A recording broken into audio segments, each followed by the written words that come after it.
If you're ready to take your destiny into your own hands, you've come to the right place. This is The Bulletproof Entrepreneur, featuring interviews with the most exciting and amazing entrepreneurs. Here's your host, Chi Odogu. Hey everyone, thanks for tuning into the show today. If you love what you hear on today's episode of the podcast, go to iTunes and leave a review and a comment. It helps other great listeners like yourself find the show. And of course, you can always find more episodes of the Bulletproof Entrepreneurial Podcast at www.odogwu.com. And without further ado, on with the show. Hey everyone, welcome to another exciting episode of the Bulletproof Entrepreneurial Podcast. My guest today is Shlomo Freund. Shlomo is an entrepreneur, writer, and speaker. He's the founder of Free Financial Self, where he teaches people how to achieve financial freedom. He's also the founder of App in China, a startup he founded a few years ago where he helps companies launch and promote their apps in China. Some of his notable clients include Duolingo, The Economist, Microsoft, and a lot more. He's here on the podcast today to tell us a little bit about himself, his business experiences, his entrepreneurial journey, and all the cool stuff he's up to these days. So with that said, I'm pleased to have Shlomo on the show to tell us more about how to become the bulletproof entrepreneur. So Shlomo, welcome to the show. Hello, Chi. How are you? Great being here. Thank you for inviting. Oh, my pleasure, Shlomo. My pleasure. How are you doing today? I'm good. I'm at a snowy weather here in northeast US, New Jersey. It's these very moments, super snowy, and the whole family is here in the house. You can't leave. Wow. Can't get out. Yeah. Especially given it was supposed to be the first day of spring. I can only imagine the setback. Yes, that's the first day of spring. Second day of spring now. Yeah. Cool. So Shlomo, tell us a little bit about yourself and your background. How did you get started in your entrepreneurial journey? So my entrepreneurial journey started a long time ago, about, let's say 15 years ago. I was working in Israel and, as I was working, I was also doing my own projects. Back then, it wasn't startups, it wasn't a company, but these were a lot of initiatives about internet marketing. So that was affiliate marketing, it was email list, things like that. And over time, it got evolved to other things. So I've done several companies related to China business, which we can talk about.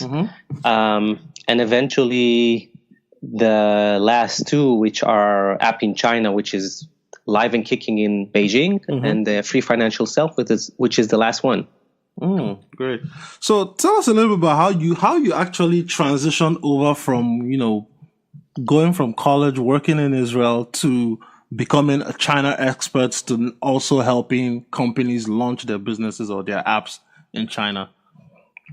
So it all started in 2007, so we're 11 years forward now. Yeah.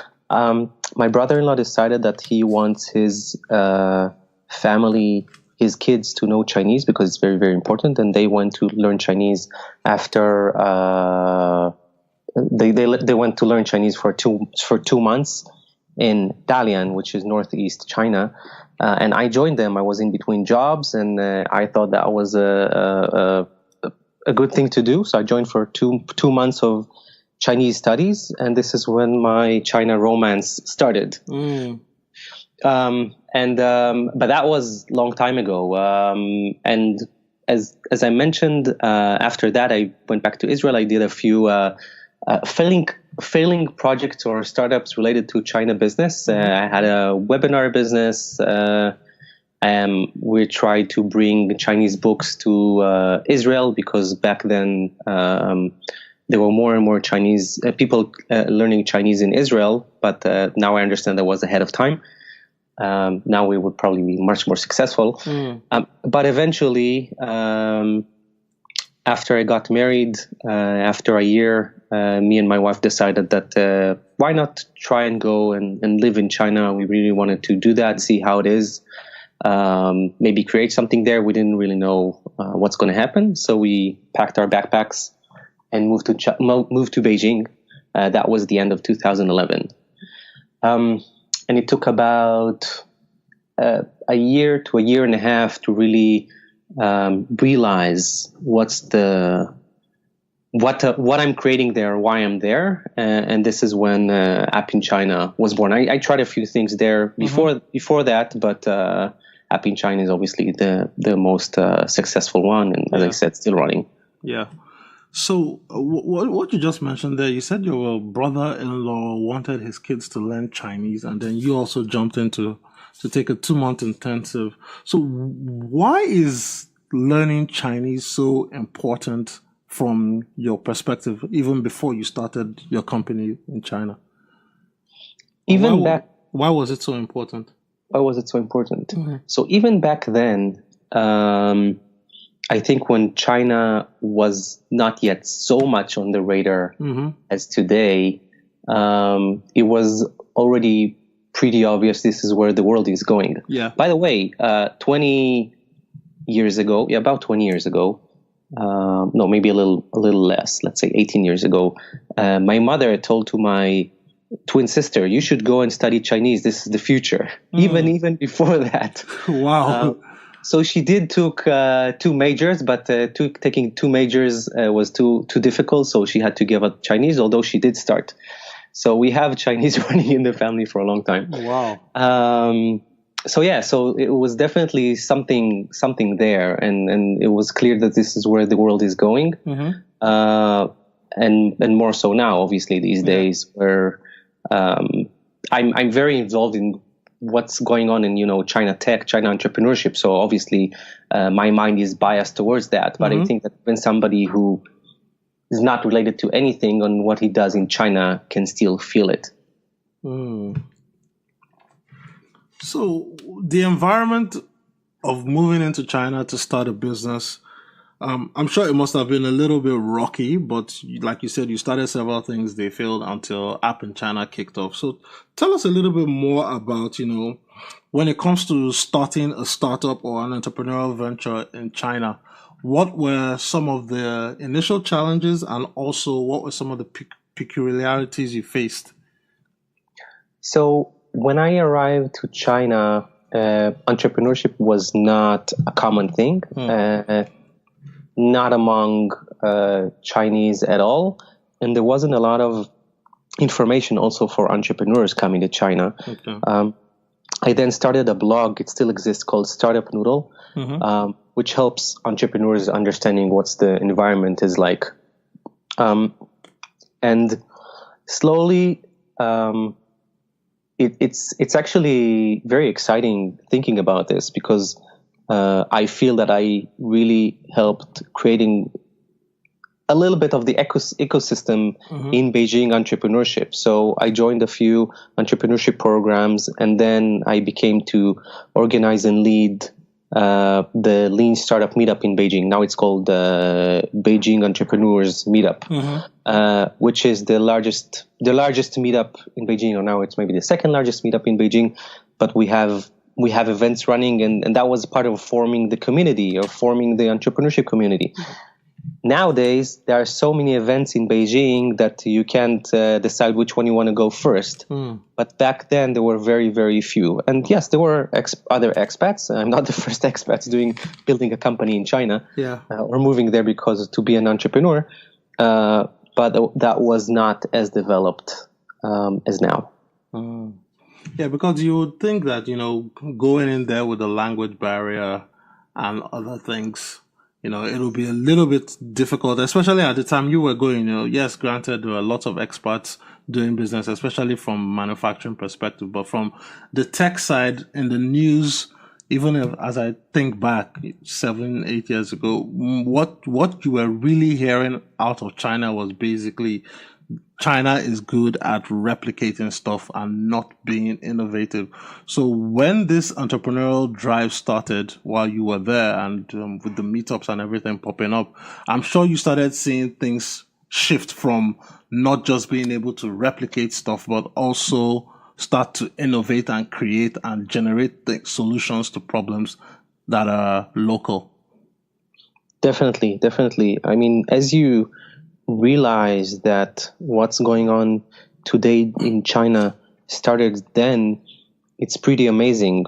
I mean, look at mobile payments as example. I mean, where in the world you don't use cash anymore? I mean, big cities in China, people use WeChat. That's it. That's what people are using to pay. They don't need anything, really anything else. Just their phone with the WeChat account. So that's so advanced. And this is because, by the way, this is because in China, people skipped they're a mobile only country. They skipped the computer or the desktops and the laptops part, and every people in the villages have smartphones, so they're very used to that, and that's very natural for them to incorporate those payments in there. I'm not saying that in the villages they're paying with WeChat, maybe they are, but it's definitely part of their lives, and you see smartphones everywhere. Compared now to being in the US, it's unbelievable where the West is and where China is in terms of adopting technology. So let's talk a little bit more about your growth strategies you use to help companies gain traction in China. Sure. So the problem with the Chinese market, the Android app market, that is very, very fragmented. So there are nowadays around 400 different Android stores. So imagine that you want to get Chinese users, you can't. So you'd say, okay, I'll put this on Google Play China. So big news there, Google Play China is blocked. So even that technically it is possible, you won't gain any users. It has a very small market share.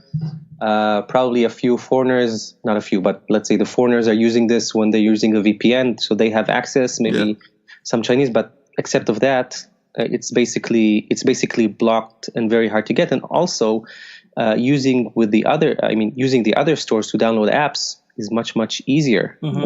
These are all Chinese companies cater to the Chinese audience. So obviously they know what they're doing. So a lot of the job is the operational work of getting our clients' apps on those stores. And this, because of regulation, there's a lot of documents around this.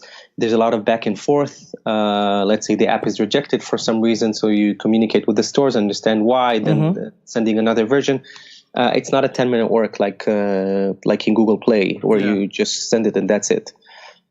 So that's definitely something which is currently very hard to do, and regulations also change all the time. So things are very different from 4.5 or almost 5 years ago when starting, and you always have to keep up with the changes. And the store, let's say a month ago, said this app is okay, and then regulation change, and now you need to do something else. So you really need to be hands-on this part, and this is our main job. Then there's also duplicates. There are lots of duplicates in China. We have a tool on our website called App in China or Not, where we help the clients understand if their app is already in the Chinese market, while they never actually uploaded there. So what happens is that the stores themselves scrape Google Play and they upload the apps to their store, or sometimes one Chinese store takes from another Chinese store. So you're ending up with lots and lots of duplicates, which obviously you have no control over in the versions. You have no control on the content. Not to mention that except of these, let's say, unofficial distributed apps, you also have hacked apps. Somebody took your app and hacked it and put some kind of, let's say, a Chinese ad network. And then he used your branding to just make money out of it. You have no control whatsoever. So we also help our clients a lot with this thing. And there are a bunch of other services. So our clients ask about localization and marketing. So it's all plethora of services to help and grow your app business in China. Okay, that's interesting. And what about from the other side? So you coming from Israel and being in the tech space, both in China and in Israel, I'm sure you are in a position where you can help, Israeli or Chinese companies make cross-border investments in Right. either country. So talk a little bit about that. What were some of the synergies you saw and you created between Chinese and Israeli companies and entities doing business in both countries? So I did work on that sector for about 2 years, initiating my own business around this. It wasn't. I didn't grow it very much. Obviously, by now I moved away from it. But back then, again, this was part of, let's say, the booming entrepreneurship scene in China. But it's not so much about the entrepreneurship, but the understanding that there is a huge entrepreneurship scene and tech going on in Israel, and then a lot of Chinese investors starting to come to Israel and realize that they can acquire technologies or acquire a whole company or any synergy that they have. And they were looking at starting with not back then, I mean, even before I started, they were already looking at, let's say, the core big technologies, let's say energy, agriculture. It's not it's not like, let's say, an app. It's like less of consumer stuff. I'd define it this way. And slowly they started moving down the food chain for more kinds of companies. So now I don't think there is any sector that the Chinese investors are not interested in with Israeli companies. Maybe something which is very, something that is not that unique, like internet or a specific mobile app that doesn't have China. I mean, going with this in China is very, very hard. Although there are some investments that I've heard of in this field as well, but it's fewer than the other sectors. Okay. So now let's transition from those businesses to now your new venture, which is Free Financial Self. So what led you down this path of helping people achieve financial freedom? So I've been... I'll start by saying this. The first section that I read in the newspaper since I was very little was the finance section. Then maybe the first page, but the financial section is the first. Until today, this is the one I'm reading when I'm reading a newspaper. Almost nobody, I think, now reads a newspaper. But that was the most interesting one for me. So I always was interested and involved in this kind of thing. And throughout the years, I started talking more about this and learn more about this, about investments, stocks investments. I took a few courses about real estate investments. And this started, I started investing, let's say 14 or 15 years ago, when I started, have a job and being and supporting myself. So I've learned I'm now investing in stocks. I'm now investing in real estate. So I'm slowly, obviously growing my net worth. But the point is that I over time, I started talking about this with friends and family, and they started asking me for advice. Okay. And I realized that I really like doing this and helping people with this kind of thing. So after Happy in China, I wanted to do something that I'm really passionate about. And I'm very passionate about Free Financial Self and helping others with their personal finances and financial freedom. And particularly for entrepreneurs. I mean, entrepreneurs don't have a lot of financial stability in their lives. Yes. And I can help them being more financially stable with doing the right choices with their finances, not their company finances. I think that there are many people who advise about the company finances, but more about their personal finances. Yeah, because when a lot of people start their businesses, whether a startup or whatever, they typically tend to go all in in terms of trying to invest their time and their money in their business, but then they put their personal finances to the back burner, believing that when their company blows up and, you know, they make a great exit or they IPO, they're going to get rich, and then that's going to give them the liquidity event that will keep them financially free and set for life. But right. And for some reason, 99.9% of the cases, it doesn't happen. Yes. Yes, it doesn't. so what are some of the steps to take, you know, to start approaching? Because I've noticed that everything is kind of systematic and scientific. You can't just hope that your company is going to exit, which we all know it doesn't really happen.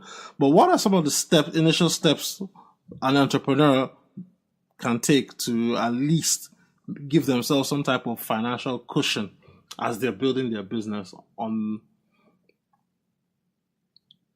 So the thing is this, an entrepreneur must understand that although he has his business and he needs to obviously make the most effort in it because he wanted to succeed, as you said, the personal financial life is still there, which he has to take care of. And it's really important to start as soon as possible, because there is a lot of significance if you start early, because of a compounding effect of your savings and investment. The earlier you start, the better you'll be afterwards in the future. So I'm asked sometimes, how soon should I really start investing and saving? So I'll give an example. My daughter, she's now 2 years old, and about a year ago, I invested for her this time I did this with an ETF for a long term. So when she'll be 20 or 21, I'll give her all that money to start. But I knew that I'm giving her 20 years of head start with compound interest. Yeah. That's a lot of money in 20 years. Now it's not that much money. It is a nice sum, but it's not like crazy. And that will be a nice start in 20 years. So, of course, when you're an entrepreneur in your 20s, 30s, 40s, obviously you're way behind this example. Yeah. It's never too late to start. And if you start later, obviously, then it's harder, but at least do whatever you can to be responsible for your future. And counting on your startup, yes, it's important. I'm not saying not believing in your startup or not believing in your ideas. I'm totally in favor of that. I'm an entrepreneur myself, and I understand this mindset. But don't neglect your personal financial life. And one more thing is that sometimes people work so hard on their startup. It's also for people, you know, with family and with regular jobs. But again, we're focusing on entrepreneurs here. They're thinking. Oh wait, I just forgot the point. That's all right. Oh no. Oh wow. Hold on. That's all right.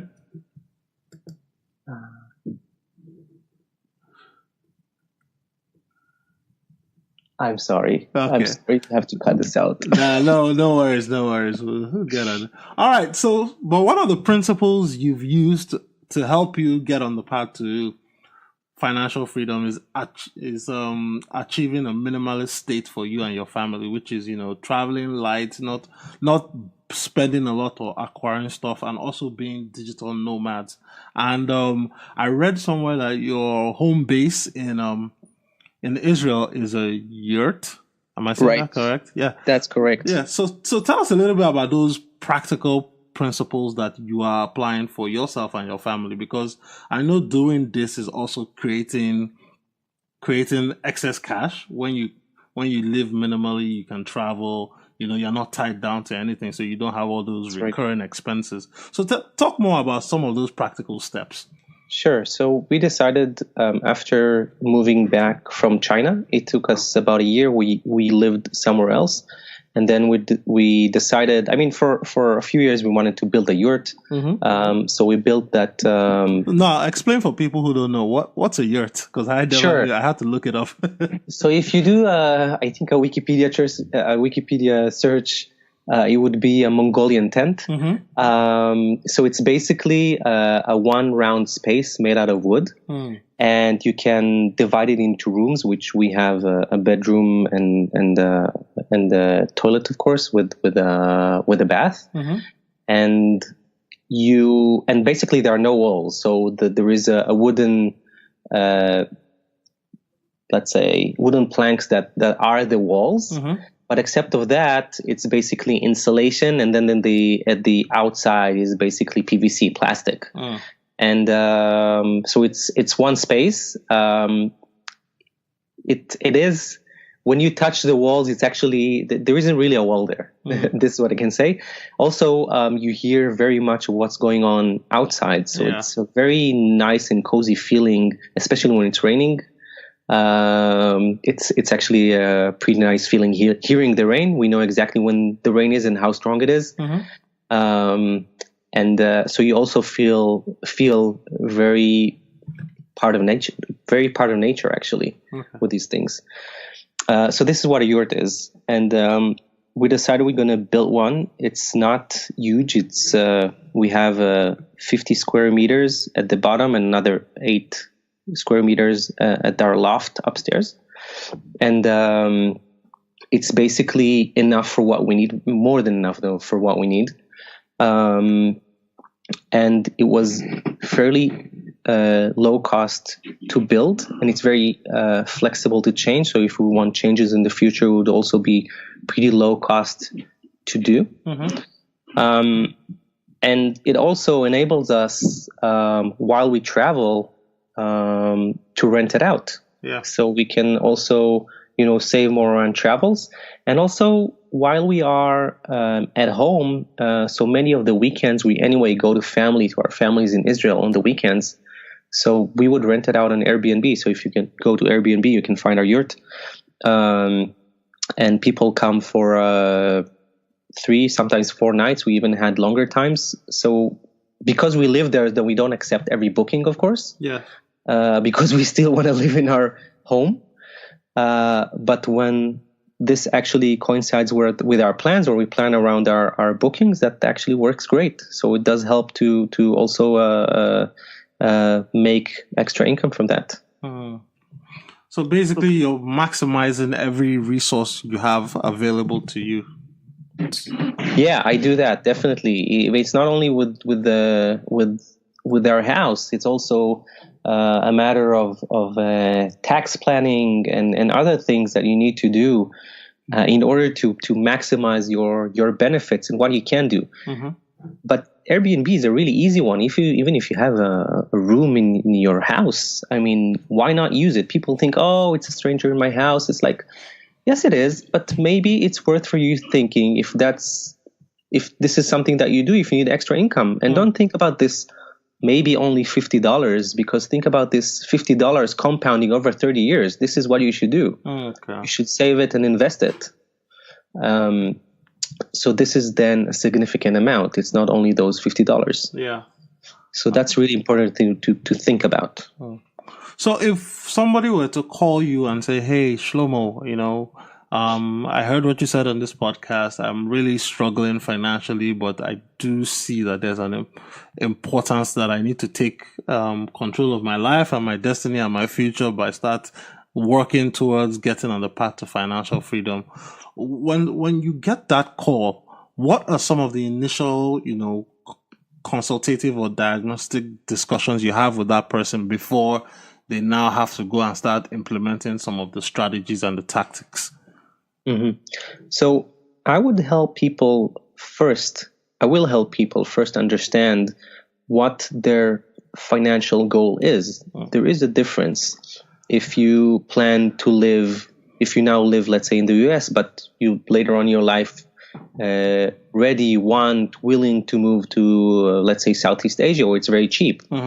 I mean, probably many of the people living in the US can already retire in their 30s or 40s to Southeast Asia. Question if you want to do it. So it's all a matter first of defining how much you want to be worth and at what age, and what's your future plans. And from there you can let's say project backwards, plan to see what kind of investments you need to do in order to get to that goal. What kind of savings you need.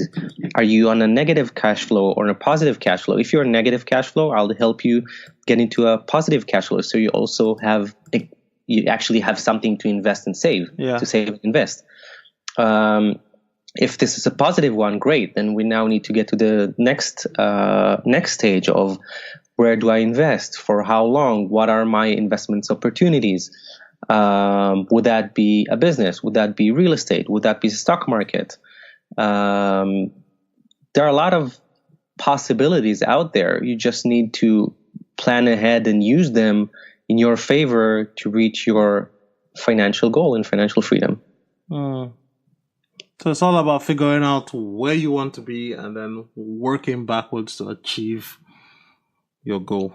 I love Exactly. Yeah. Exactly. You need to plan ahead. You need to be very intentional about this. It's not going to happen if you're just going to live your life from paycheck to paycheck and not thinking about it. You need to plan ahead and really be ready for this and track it. I have a post on my blog for a few months already. I think it's almost 6 months now, where I record my net worth.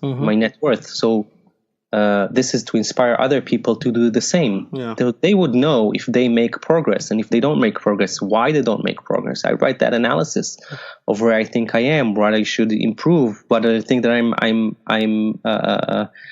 afraid of, that I should be more careful about. These are all things that you really important to be aware of. Yeah, I like that. And the thing that stuck out with me is basically, leveraging platforms like Airbnb, like you said, and even as an extension to that, things like the gig economy and all that. Because when people say, you're living paycheck to paycheck, yes, you have that situation facing you, but you can cut out things like, watching TV at night to take the time to, drive on Uber and make some money there. Because you can, yeah, of course, yeah, and that also, like, every little bit you take, away from leisure time into investing in yourself pays you dividends down the road, because it helps you achieve your goals faster. That's right. But you also always need to think about the opportunity cost. So let's say that you drove an Uber 8 to 12 each evening, but instead of that, you can work on a business that in the future would make much more money for you. Then obviously weigh those. But as I said before, awareness is the most important. Just weigh that, see what your options are, and then think what would be the best for you. Best use of time. Exactly. Okay. So as we start to wind down the show slow, as we start to wind, as we start to wind down the show Shlomo.